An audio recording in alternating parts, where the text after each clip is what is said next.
We should actually go to the left of the flame. Okay, sorry. That'd be great. And I'm from Sault Ste. Marie.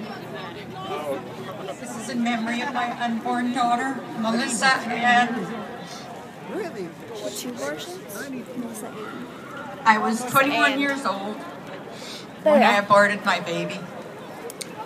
May 18th, 1975. I remember sitting down with my mom and telling her that I was pregnant. There was dead silence between us. I sat waiting for a word of encouragement. With anger in her voice, she asked, "What are you going to do? What will people think?" To save her the shame, I decided to have the abortion. We would never discuss it again. I was forbidden to speak of it in our house. She passed away with my secret. I went before the Therapeutic Abortion Committee. It consisted of 1 doctor. I can still hear the questions and see the room.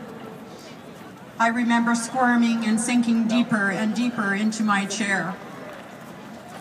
Days later, the emptiness began when I picked up the phone and heard a voice on the other end say, "Your procedure has been booked." I remember feeling a flutter in my belly and thinking, "Oh, it's just my imagination." On the day of my abortion, I remember lying on the stretcher in the hospital, being wheeled into an ice-cold room, the procedure room, transferring onto the procedure table. I remember looking around and seeing a large glass bottle with a long tube attached to it. I was terrified. I was crying my eyes out. The nurse said, "Don't cry, it'll be over soon." My kids are around. Little did I know it would take 36 years. I remember the phrase therapeutic DNC written on my chart. I thought to myself, maybe I wasn't pregnant. Maybe it was just a DNC. I didn't know the term was used to cover up abortion. After the abortion, I had a recurring nightmare that haunted me for months. I remember a glass house engulfed in flames with a baby trapped inside of it. I would sleep on the couch in the day and stay awake at night to avoid the nightmare. The abortion left me cold and unable to feel. I hardened my heart. I no longer had God in my life. My relationship with my parents and siblings changed. I would build myself up at the expense of others. I was broken. Who would want me? Getting married and having a family was no longer in my future. I had such emptiness in my heart, and no matter what I did, I couldn't fill it. Over the next 14 years, I became very promiscuous, and I binge drank. Then I met my husband. In the first year of our marriage, I had a miscarriage. In my heart, I blamed myself. 5 years later, I got pregnant again. Seeing that little baby in my womb at 4.5 weeks through the ultrasound didn't stir up any emotion. At 20 weeks, I was tested positive for Down syndrome. The doctor said I had a choice. I chose life for my baby.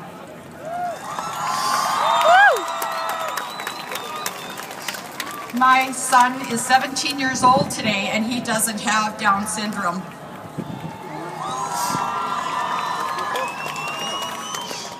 I was numb throughout my pregnancy. There was only emptiness. I put on a happy face. When I held my son for the first time, the emptiness was still there. The nurse said, sometimes it happens after delivery. I knew better. Since the abortion, that feeling was always present when holding a baby. Nursing my son was difficult. I felt that emptiness again. The abortion took a toll on our marriage.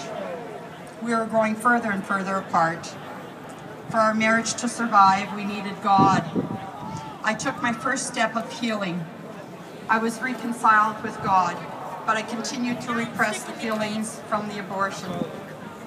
Last fall, when I joined the Saturday morning prayer walk at our local hospital, I began a journey of reconciliation with my son and my daughter, my unborn daughter.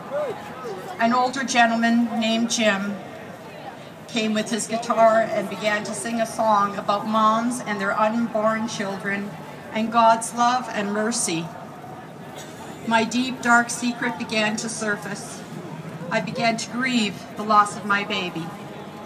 For the first time since the abortion, I spoke about it. I was able to get past my memories now.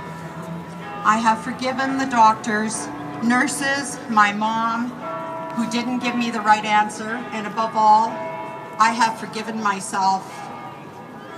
I named my unborn daughter Melissa Ann. Naming her filled the hole in my heart that I had been unable to fill for so many years. I have told my husband and my son about the wrong I did. Did you find them? I am experiencing a new life with my family. I am no longer shameful, and I am able to share my testimony with others.